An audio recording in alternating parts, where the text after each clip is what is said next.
안녕하세요. 책사랑 오스건입니다. 신간혁명 제9권 광채 213페이지부터입니다. 저자는 이케다 다이사쿠, 펴낸 곳은 화강신문사입니다. 광채, 청년은 시대의 보배다. 성구의 빛이다. 한 줄기 빛이 어둠을 뚫고 아침을 알리듯 씩씩한 청년의 활약이 희망찬 아침을 열어간다. 우리 본문의 시대의 선구자도 청년들이었다.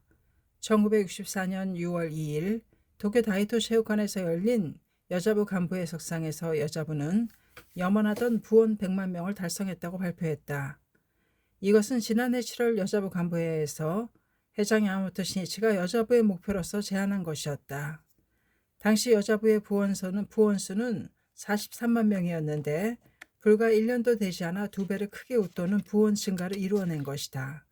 이어서 다음 날인 3일에 도쿄 도시마 공회당에서 열린 학생부 간부회에서는 5월 말로 부원이 4만 명을 돌파했다는 보고가 있었다. 지난해 7월에 열린 학생부 총회에서 앞으로 1년간의 목표로서 부원 4만 명 결집을 결의했었다. 그때 당시 부원은 2만 명이었으나 학생부도 또한 1년도 채 되지 않은 기간에 부원이 배증했던 것이다. 더욱이 학생부는 6월 30일에 도쿄 다이토 체육관에서 제7회 학생부 총회를 개최했는데 이날까지 부원 5만 명을 달성했던 것이다. 1개월 동안 1만 명의 부원이 증가한 셈이다. 학생부들은 이날 총회가 학생부 결성 7주년에 해당하는 날이었기 때문에 대약신의 위대한 역사를 만들어 총회를 장식하자고 서로 맹세해왔던 것이다.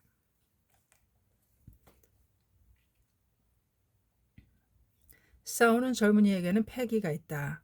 정열이 있다. 에너지가 있다. 신신은 학생들의 대부분에 경탄했다. 대분투에 경탄했다.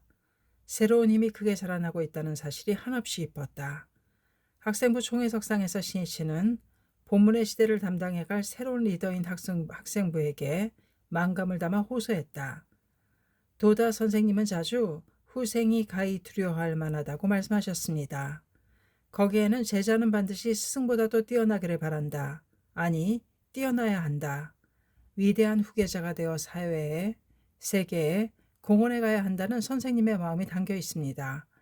지금 나는 여러분을 동지로서 신뢰하고 존경하고 있습니다. 아무쪼록 대성인의 제자로서 민중의 행복과 세계 평화를 위해 늠름하게 활약해 주기 바랍니다. 7년 전 6월 30일 학생부 결성대회 때 야마모토 신이치는 홋카이도에 있었다. 유발이 탄광노조에서 일어난 학회원에 대한 부당한 단합에 맞서 신이치는 동지들을 지키기 위해 가면이 대투쟁을 전개하고 있었다. 신교의 자유를 지키는 일은 기본적 인권을 지키는 것이다. 생각하면 홋카이도 개척의 그늘에는 국가 권력이 인권을 유린했던 역사가 있었다. 메이지 정부는 수용자를 홋카이도에 보내어 개간이나 광산 채굴, 도로 건설 등의 일에 종사하게 했다. 이른바 죄수 노동이다. 쇠사슬에 발이 묶인 채 음식이나 마시물도 충분하게 보급되지 않은 원시림 속에서 가혹한 노동을 해야만 했다. 기타 및 도로를 건설하는 과정에서 200명 이상이 사망했다. 신시는 그 비참한 역사가 새겨진 홋카이도의 인권 승리의 깃발을 세우고자 일어섰던 것이다. 그런 와중에 결성된 학생부였다. 그는 홋카이도에서 만감을 담아 축전을 보냈다. 신이치는 그 학생부가 이렇게 힘을 키워 부원 5만 명을 달성했다는 사실이 너무나 기뻤다. 신이치는 이날 해합석상에서 본문의 시대에 펼칠 미래의 구상을 언급했다. 현재 창각회가 모체가 되어 공명당을 결성하는 준비가 진행되고 있습니다만 우선 이 공명당을 궤도에 올리고 싶습니다. 그리고 드디어 가칭 소카대학교 혹은 가칭 후지 분카대학교를 설립하겠습니다. 그 대학에서 세계 평화에 기여하는 대인재를, 대지도자를 육성하고 싶습니다. 박수소리와 한성이 장내를 뒤흔들었다. 본문의 시대란 사회에 구체적으로 공헌해가는 시대를 말한다. 신이치는 그 교육의 장 가운데 하나의 형태를 우선 소카대학교의 설립구상을 통해 학생부에게 보여주었던 것이다. 다음 날인 7월 1일 다이토 체육관에서 열린 7월 남자부 간부회에서는 남자부의 연간 목표인 부원 150만 명이 어느새 달성되었다는 발표가 있었다. 모두 불타오르고 있었다. 모두 빛나고 있었다. 신씨는 이 7, 8, 9월에는 각 방면의 시도를 위해 동분서주했다. 그리고 10월 2일에는 동남아시아, 중동, 유럽을 방문하기 위해 출발했다. 부이사장 니시야마 분지, 미국 본부장인 미사키 나가야스가 동행하기로 했다. 부이사장인 아키즈키 에이스케, 청년부장, 시로야 구니오, 여자부 간부인 아오야마 레이코, 그리고 신씨 아내인 미네코가 선발대로서 하루 전날인 10월 1일 일본을 출발했다. 야마토 신씨 아내 미네코가 해외 방문에 동행하게 된 것은 본부 수뇌들이 강하게 요청했기 때문이다. 매번 해외를 방문할 때마다 신씨의 피로는 이루 말할 수가 없었다. 또 입에 맞지 않은 현지 음식 때문에 몸 상태가 나빠지는 경우도 적지 않았다. 게다가 해외에서 신씨가 각국의 요인들과 교류할 기회가 늘고 있어 부부가 동반하는 쪽이 더 적절한 경우가 있었다. 그래서 본부에서는 신씨의 건강과 식생활을 잘 알고 있는 미네코에게 어떻게든 동행해달라고 요청했던 것이다. 2일 오후 9시가 넘어 하네다를 출발한 신씨 일행은 비행기 급유 때문에 홍콩을 경유했다. 현지 시간으로 오후 1시가 좀 지나 공항에 도착한 일행을 홍콩 지부장인 저우지강을 비롯한 멤버 몇 명이 밝게 맞아주었다. 선생님, 기다리고 있었습니다. 신씨가 모습을 보이자 가장 먼저 말을 건넨 사람은 이해 5월 동남아시아 총지부 부임부장이 된 다카이 도시에라는 여성이었다. 신씨는 미소를 띠면서 말했다. 다카이 씨, 홍콩 생활은 익숙해졌나요? 예. 남편께서는 오늘 일본으로 돌아가셨지요? 예, 아직 일이 남아있어 가고시마로 돌아갔습니다. 도시의 남편인 헤이지는 동남아시아 본부의 본부장과 동남아시아 총지부장을 맡고 있었지만 일본에서 하던 일이 아직 정리되지 않아 홍콩과 가고시마를 오가는 생활을 하고 있었다. 1912년에 히로시마에서 태어난 헤이지는 전쟁 전에 한국 일제강점기에 고등 농림학교에 진학하였고 그곳에서 취직했다. 한편 도시에는 한국 태생이었다. 결혼한 두 사람은 헤이지의 일관계로 중국 북경에서 신혼생활을 시작했다. 그러나 헤이지는 곧 징병되고 말았다. 전쟁터로 파견된 그는 인도차이나 반도의 밀림을 헤매다가 구사일생으로 겨우 타이의 방콕에 도착했다. 그러나 거기서 기다리고 있었던 것은 뜻밖에도 일본의 패전 뉴스였다. 헤이지는 억류되지만 이윽고 일본으로 돌아오게 되었다. 귀국하기 전날 밤 타이의 병사가 한 마리 마음에 남아 있었다. 일본인 여러분, 언젠가는 다시 아시아에 와서 전쟁에서 보여주었던 힘을 다음에는 평화를 위해 써주세요. 일본으로 귀환한 다카이 헤이지 일가는 가고시마에서 생활하게 되었다. 그러나 헤이지의 일은 순조롭게 풀리지 않았다.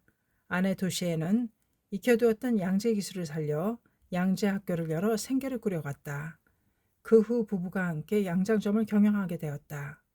가게는 번창해 갔지만 그것도 순간 몇 번이나 도난을 당하고 거기다 사기까지 당하였다. 원단을 구입하려고 빌린 돈을 사기당하고 말았던 것이다. 남은 것은 막대한 빚뿐이었다. 한때는 가족 모두 동반 자살하려고 생각했지만 잠들어 있는 두 아이의 귀여운 얼굴을 보고 있자니 도저히 그런 짓을 할 수 없었다. 죽었다고 생각하고 무아지경으로 일하자고 각오했다. 그러나 일을 하고 또 해도 생활은 펴지지 않았다. 헤이지는 날이 갈수록 우울해져 갔다. 일의 성격상 아무래도 기술이 있는 도시애가 중심이 될 수밖에 없었고 그는 가게에서 뒷전이었다. 공지에 빠져 힘을 발휘하지 못하고 있는 자신이 남자로서 변변치 못하게 느껴져 내심 자신의 무능함을 비관하고 있었다.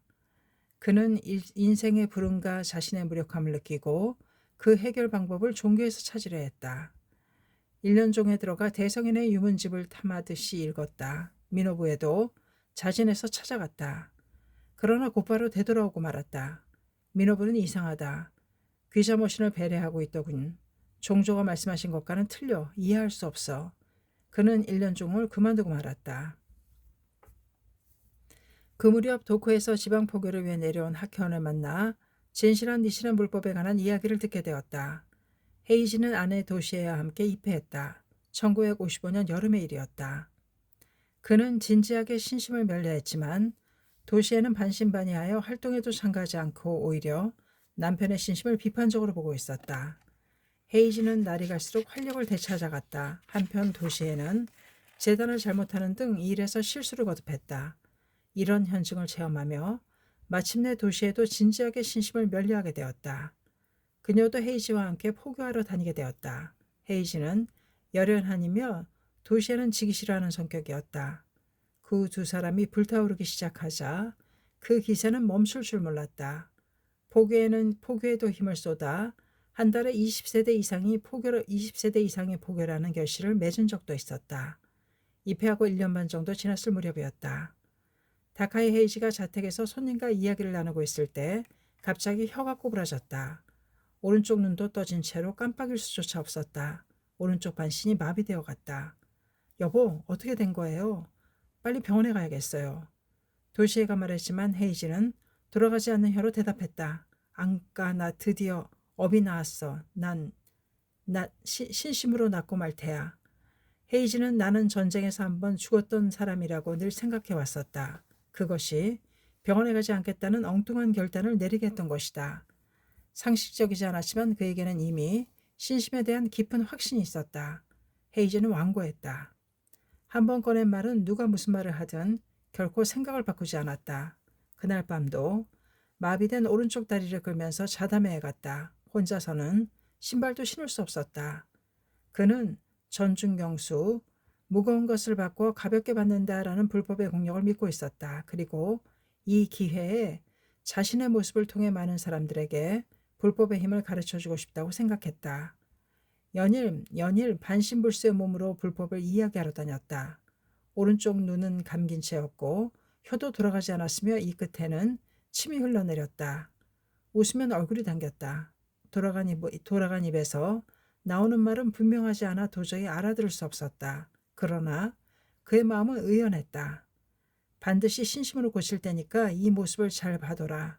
며 열심히 호소하고 다녔다. 그러나 주위의 반응은 냉담했다. 조소의 대상이 되었다.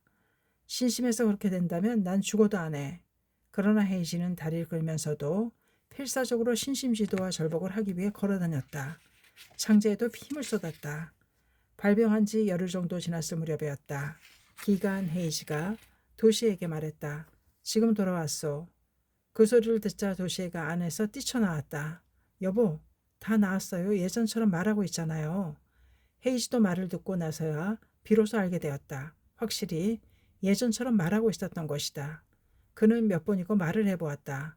말하게 되었어. 정말 나았네. 다카이 도시에는 남편 헤이지에게 물었다. 여보, 마비된 손발은 어때요? 헤이지는 손을 들어보고 발을 움직여 보았다. 이봐, 다 나았어. 나았다고. 어머, 정말 잘 되었군요. 부부는 눈물을 글썽이며 손을 맞잡고 기뻐했다. 체험보다 더한 증명은 없다. 이 실증의 파동은 컸다. 가고시마 일대의 묘법 유포는 커다란 성과를 거두었다. 다카이 부부는 교대로 야쿠시마나 아오미오시마에 홍교의 발길을 뻗쳤다. 두 사람의 가슴에는 불법에 대한 대확신이 더욱더 불타오르고 있었다. 1958년 12월에 가고시마 지부가 결성되자 도시에는 지부 부임부장이 되었고 헤이지는 지구부장이 되어 활약했다. 얼마 동안은 빚을 갚느라고 힘든 생활을 했지만 어느 사이인가 그것도 극복해내었다. 또한 1963년 5월에 가고시마 총지부가 탄생하자 도시에는 총지부 부임부장이 되었고 헤이지도 그 다음 달에는 부총지부장에 임명되었다. 헤이지에게는 이전부터 간직해온 꿈이 하나 있었다. 그것은 해를 거듭할수록 더욱더 크게 부풀어만 갔다. 그에게는 아시아는 내 청춘의 무대다. 그 동양 민중의 행복과 평화를 위하여 있는 힘을 다해 일하고 싶다는 강한 원망이 있었다. 그는 일본으로 귀환할 때 다음에는 평화를 위해 일해달라는 타이 병사의 말이 머리에서 떠나지 않았다. 그리고 신심을 시작하여 도다조세이의 동양강포를 이라는 지도를 들었을 때 언젠가 반드시 아시아로 가겠다고 남몰래 마음먹었다. 게다가 1961년 1월 최초의 아시아 방문을 위해 일본을 출발한 야마모토 신이치가 석존이 성도한 인도의 불법 서한의 맹세를 담아 동양강포에 비석을 묻었다는 사실을 알고 그 응비하겠다는 결의를 더욱 굳혔다. 그는 웅비하겠다는 결의를 더욱 굳혔다. 헤이즈는 그 생각을 아내 도시에게 말했다. 그녀는 놀라기는 했으나 반대하지는 않았다. 오히려 기뻐했다. 이전에 한국, 일제강점기에 한국에서 태어나 자랐으며 결혼 후에는 중국에서 살아온 도시에 역시 아시아 민중의 행복을 위해 공헌하고 싶다는 강한 마음이 있었기 때문이다. 두 사람의 동양 강포를 위해 살아갈 것을 염원하면서 때가 도래하기를 기다리고 있었다. 1962년 9월 규슈 체육대회에 참석하기 위해 야마모토 회장이 구마모토를 방문했다. 그때 회장 일행과 같은 차를 타고 구마모토에서 오이타로 향하던 도시에는 신 씨에게 아시아 민중의 행복을 위해 생애를 바치고 싶다는 부부의 결의를 말했다. 그녀의 이야기를 듣고 신 씨는 말했다. 그런가요? 동양 강포에 살아가겠다는 겁니까? 역시 그런 분이 나오고 있군요. 기쁩니다. 가세요. 제가 응원해드리겠습니다. 그런데 어떤 형태로 가려고 합니까? 동생이 무역상을 하고 있어 저희들도 그 일을 하게 될 것 같습니다. 그거 괜찮군요. 언제 갈 수 있을는지요? 구체적인 것은 앞으로 의논하기로 했습니다. 그리고 이해 1964년 4월 미야자키 해관 낙성식에 참석한 신 씨는 도시를 보자 그 일에 대해 물었다. 동남아시아에는 언제 출발하나요? 예, 타이의 방콕에 가려고 합니다만 사무적인 일로 준비하는데 시간이 걸려 지연되고 있습니다. 홍콩이라면 언제라도 갈 수 있습니다만 그러자 신 씨는 말했다. 홍콩도 괜찮지요. 우선 홍콩을 반석같이 만들어야 합니다. 지금 중요한 것은 오히려 홍콩입니다. 그렇다면 홍콩에 가겠습니다. 2개월 정도면 출발할 수 있습니다. 그러면 곧 인사 발표를 해야겠군요. 이렇게 해서 다카이 헤이지는 동남아시아 본부장 겸 동남아시아 총지부장이 되고 도시에는 총지부 부임부장이 되었던 것이다. 다카이 부부는 6월 말에 일본을 떠났다. 출발하기 이틀 전에 도항 보고를 하러 온 다카이 부부에게 신 씨는 말했다. 홍콩에 가면 절대로 뽐내면 안 됩니다. 모두와 사이좋게 친구가 되는 겁니다. 신신면에서는 당신들이 대선배이지만 홍콩에서는 가장 후배입니다. 그러니까 1년 동안은 무슨 일이 있어도 그렇습니까? 그렇습니까? 하고 모두 말하는 것을 듣는 것입니다. 그리고 2년째에는 불법에서 설하는 삶의 자세는 이런 것입니다. 일본에서는 이렇게 하고 있어요 하는 것만을 이야기하세요. 3년째에는 지금까지 홍콩에서 하던 방식과 일본에서 하던 방식 가운데 어느 것이 좋은지 결정하게 하는 것입니다. 만약 모두가 신심에 어긋나는 방향으로 나아가려 한다면 왜 그것이 잘못되었는지를 인내를 갖고 정중하게 잘 알아듣도록 이야기해 주는 겁니다. 동지를 자기 부하나 심부름꾼처럼 생각하고 있다면 결국엔 모두 멀어져 갑니다. 또 자기 말만 잘 듣는 사람이나 다루기 쉬운 사람만을 불러 모은다면 두목과 졸개 같은 비뚤어진 파벌이 만들어지고 맙니다. 그것이 결과적으로 광선유포를 하는 존귀한 조직을 파괴하고 최종적으로는 자신이 벌을 받습니다. 어디까지나 공평하게 모든 사람들을 위해 봉사해 주길 바랍니다. 그것이 진정한 학계 간부의 모습입니다. 홍콩을, 아시아를 부탁합니다. 이틀 후 다카이 부부는 홍콩으로 떠났다. 남편이 헤이지는 일 관계로 그 후에도 얼마간은 가고시마에서 머물면서 일본과 홍콩을 오갔다. 지금 홍콩에서 제해한 다카이 도시에는 현지 조직에 동화되고 있는 것처럼 보였다. 신실은 마중 나와준 멤버들에게 말했다. 모두 건강해 보여 안심입니다. 홍콩 지부 부임부장인 히라타 기미에가 볼을 붉히며 보고했다. 선생님, 저와 저우즈강 지부장의 부인이 오는 12월에 출산할 예정입니다. 선생님께 아기 이름을 부탁드려도 괜찮을까요? 축하드릴 일이군요. 이름을 지어드리겠습니다. 짧은 시간이지만 화기애애한 대화가 시작되었다. 신실은 몸집이 작은 한 청년에게 말을 걸었다. 자네도 홍콩 생활에 익숙해졌는가? 예, 겨우 익숙해졌습니다. 일본 아시아대학교의 교환학생인 가지야마 히사오는 홍콩 주문대학교에서 경제학을 공부하고 있었다.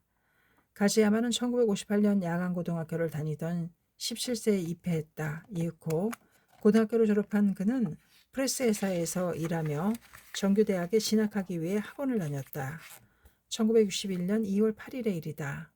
세이큐 신문을 펼쳐든 그는 동양 강포에 빛나는 첫걸음, 아시아의 첫 지구 결성, 광포의 현관 홍콩이라고 적힌 헤드라인에 시선이 고정되었다. 야마토 회장 일행의 첫 아시아 방문에 관한 보도였다. 가지야마는 생각했다. 드디어 동양광포의 막이 올랐다. 나도 홍콩에 가고 싶다. 그날도 일을 끝내고 학원에 간 그는 게시판에서 홍콩 중문대학교 교환학생 제도를 강조하고 있는 아시아대학교 안내문을 보았다. 이 학교에 들어가자. 망설여온 최종지망대학을 정했던 것이다. 가지야마는 아시아대학교에 입학하자 유학을 목표로 학업에 힘을 쏟았다. 그리고 1963년 12월 홍콩 중문대학교 교환학생 시험을 쳐서 보란듯이 합격했던 것이다. 학비, 기숙사 비용이 무료에다 식비까지 지급해주는 좋은 조건이었다. 출발은 다음해 8월이었다. 일본을 떠나기 3일 전 가지야마는 직접 야마모토 회장에게 홍콩 유학을 보고했다. 그로부터 2달 만에 야마모토 회장과 다시 만난 것이다. 시인씨는 일본에서 만났을 때보다 더 야위어 있는 가지야마가 마음에 걸렸다. 실은 가지야마는 이곳의 음식이 입에 맞지 않은 데다가 신경을 많이 써 피로가 겹친 탓에 설사를 계속하고 있었다. 또 어하게 벽에 부딪혀 자신감을 잃은 상태였다. 시인씨는 그를 감싸 안아주듯이 말했다. 홍콩 생활에 익숙해졌다면 다행이지만 아무튼 몸을 소중히 해야 하네. 초조해하지 말고 하나하나의 과제에 끈질기게 도전해야 한다. 자신감이란 하루아침에 만들어지는 게 아니다. 눈이 내려도 곧바로 쌓이는 건 아니지 않는가. 용기를 내어 하루하루 노력해가는 가운데 자신감도 생기는 법이니까. 시인씨는 가지야마 히사오나 다카이 부부처럼 강선유포를 위해 자진해서 해외로 나가려는 사람들이 잇따라 나오고 있는 것이 기뻤다. 시인씨는 세계 강포의 신시대가 도래하고 있다는 것을 느끼고 있었다.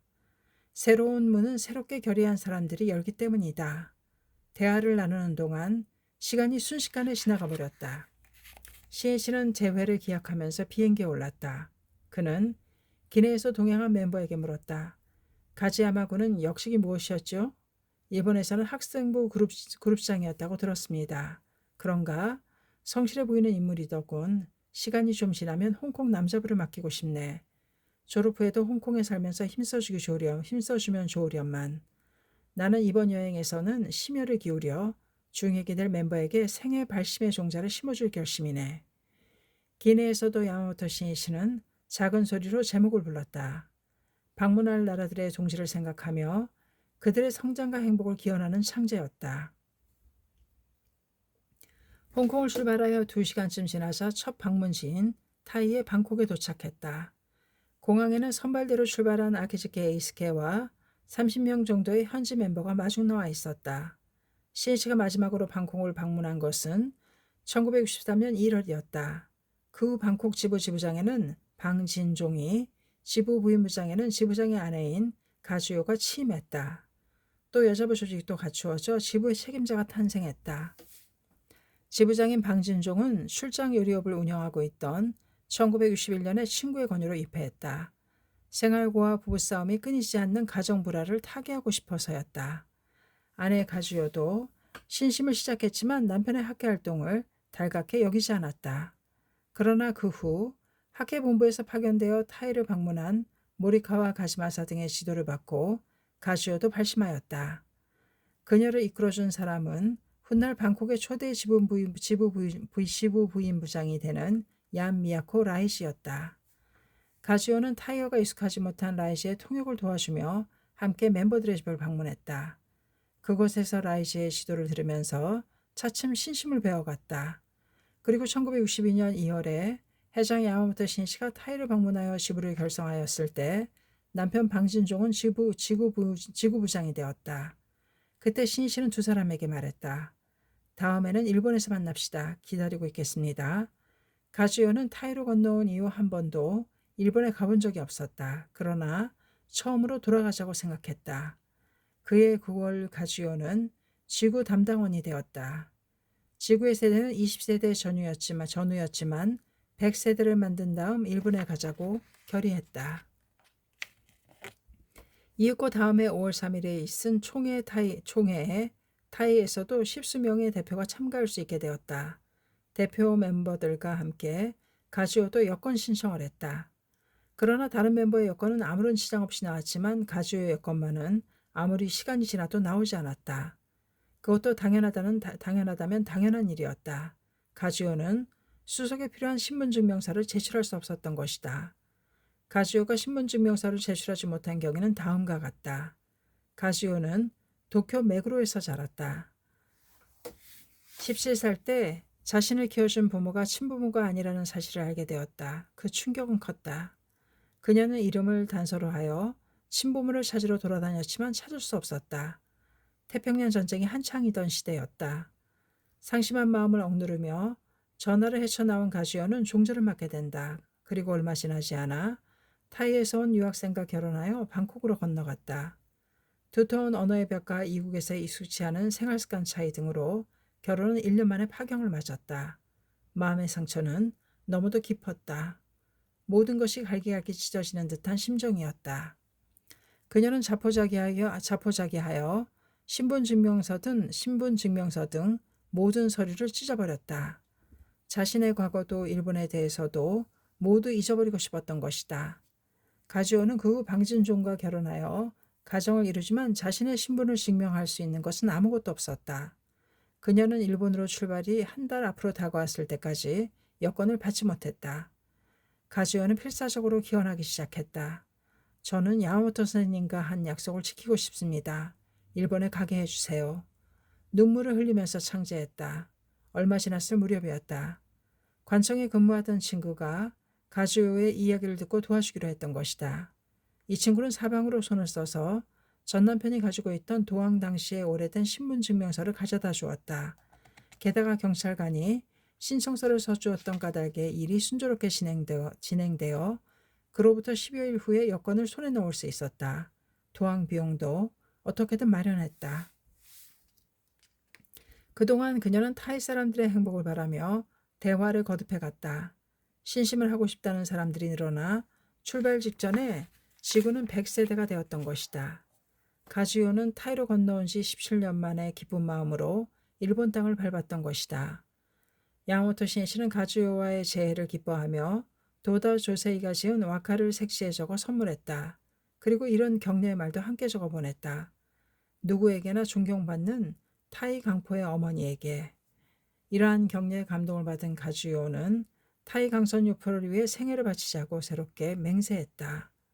가주요가 일본에 체제하는 동안 남편 방진종은 방콕 지부의 지부장에 임명되었다. 그리고 3개월 후에 그때까지 지부 부임부장이었던 얀 미야코라이시가 타이를 떠나게 되자 가주요가 부임부장이 되었다. 방 부부는 신심을 면려하면서부터 어느 사이인가 생활고도 훌륭하게 극복했다. 또 부부의 사이도 매우 좋아져 모든 사람에게 신뢰를 받게 되었다. 야마토 신실은 방콕 공항에 마중 나와준 멤버와 로비에서 잠시 간담을 나누었다. 그 중에는 9명의 가족이 함께 나온 멤버도 있었다. 출라롱콘 지구의 지분부장을 맡고 있는 왕다창 일가였다. 왕다창은 야마모토 회장을 만났다는 기쁨에 어찌할 바를 몰라 시종 미소를 짓고 있었다. 왕다창 씨, 가족분은 어느 분인가요? 신이씨의 물음에 왕다창은 일본어로 아내와 7명의 자녀들을 소개했다. 아내인 레이화는 칠라롱콘 지구의 지부 담당원, 딸 중 한 명은 여자부 지부 책임자였다. 신실 말했다. 말 그대로 일가활학의 신심이군요. 이것은 도다 선생님이 제시하신 학회의 영원한 3지침 중 하나입니다. 일가활학의 신심이면 가족이 공통된 근본 목적을 가질 수 있습니다. 그 같은 목적 때문에 가족이 단결할 수 있습니다. 그러기에 일가족이 번영해가는 것입니다. 또 강선유포에는 횡과 종이라는 두 방향의 확대가 필요합니다. 버색에서 또 버색으로 불법에 대한 이해의 테두리를 넓혀가는 것이 횡적인 확대입니다. 그리고 종적인 확대라는 것은 부모에게서 자녀로, 자녀에게서 손자로 신심을 전해가는 것입니다. 광선유포가 아무리 진전되는 것처럼 보여도 일대로만 끝나고 만다면 미래로의 흐름은 끊어지고 맙니다. 신심의 계승이야말로 강선유포를 영원히 이어가는 길이며 가족 일족이 영원히 번영하는 근본입니다. 그리고 그 요체가 일가하락의 신심입니다. 아무쪼록 왕다창 씨 가족분들은 신심하는 가족으로서 타이의 모범이 되어 주십시오. 그 호텔로 이동한 신 씨는 방진종과 가주요 부부와 함께 방콕의 활동에 대해 이야기를 나누었다. 남편인 방진종이 일본어를 모르기 때문에 가주요가 이야기를 시작했다. 가주요의 표정은 딱딱하게 굳어 있었다. 지금까지도 보고해 드렸습니다만 타이에서는 학회를 오해하고 있습니다. 작년에 저희가 협회를 만들겠다고 신청했습니다만 그것도 각하되었습니다. 그 후 일본에서 하라야마 이사장 등이 타이에 들어와 정부와 경찰 관계자를 만나 학회에 대해 설명해 주어 이해하는 사람들도 있었습니다만 전체적으로는 학회를 경계의 눈으로 보고 있습니다. 더구나 이전에 쿠데타가 일어난 이후 계엄령이 선포되어 많은 인원이 모여 해합을 할 수도 없습니다. 개인 지도를 하러 다니는 것도 여러 가지로 어려워 활동하기가 아주 힘들어지고 있습니다. 그런데 학계본부에서 파견된 간부들 중에는 이러한 타이의 실정을 모르고 이렇게 하라 저렇게 하라고 말하는 분이 있습니다. 하지만 그렇게 해서는 문제가 생기기 쉽습니다. 그러니 타이는 타이에 알맞는 방식으로 할 수 있게 해주면 어떨까 합니다. 시인 이런 지하에 대답했다. 알겠습니다. 당연히 그렇게 해야 합니다. 실정을 무시하고 일본에서 하던 방식이나 자신의 의견을 강요하는 것은 어리석은 짓입니다. 그것은 내가 가장 걱정하고 있는 부분이기도 합니다. 해외에 파견되는 간부에게는 내가 엄하게 주의를 주겠습니다. 다만 당신들도 망설이지 말고 실정을 잘 설명하고 의견을 말해야 합니다. 말하지 않으면 아무것도 알 수 없습니다. 본부에서 파견된 간부는 기본적으로 어떻게 하면 타이의 멤버를 행복하게 할 것인지, 어떻게 하면 모두를 위해 가장 좋은 방법인지를 진지하게 생각하고 있었다. 그래서 자신의 체험이나 활동을 근간으로 하여 좋다고 생각하는 것을 여러 가지 제안하고 의견을 말하는 것입니다.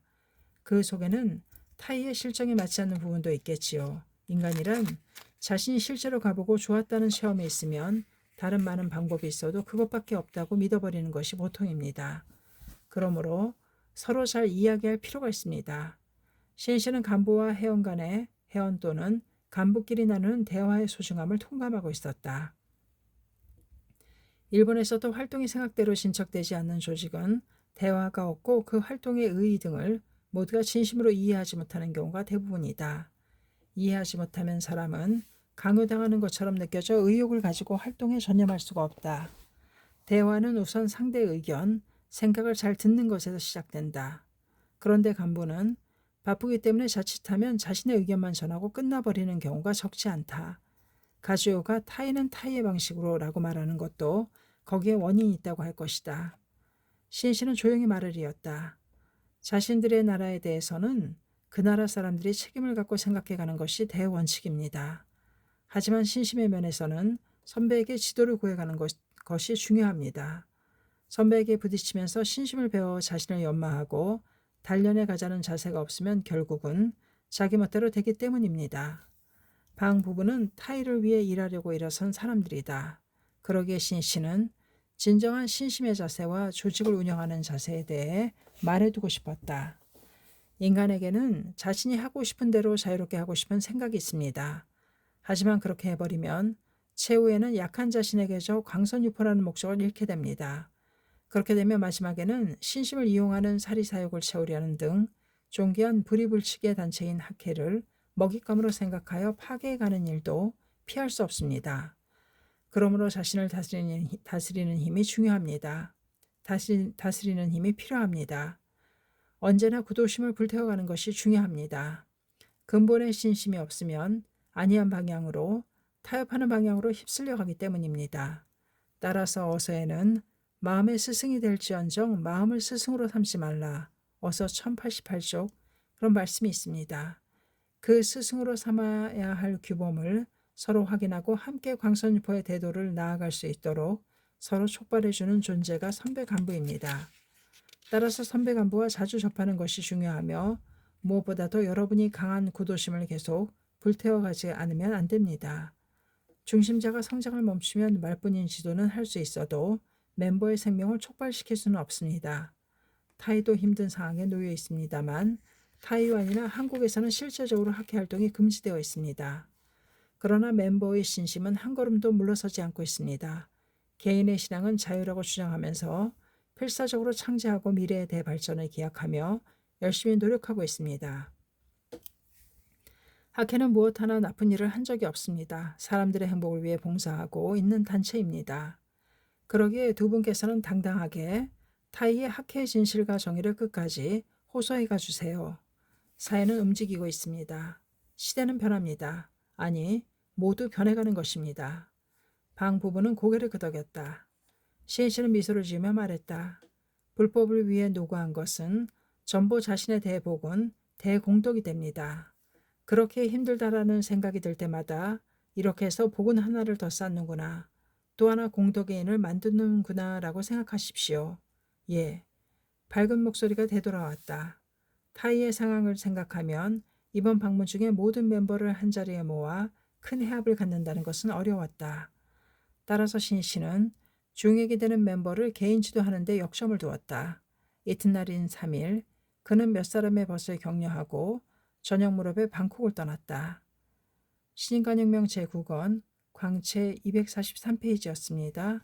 감사합니다. 책사랑 오죽헌이었습니다.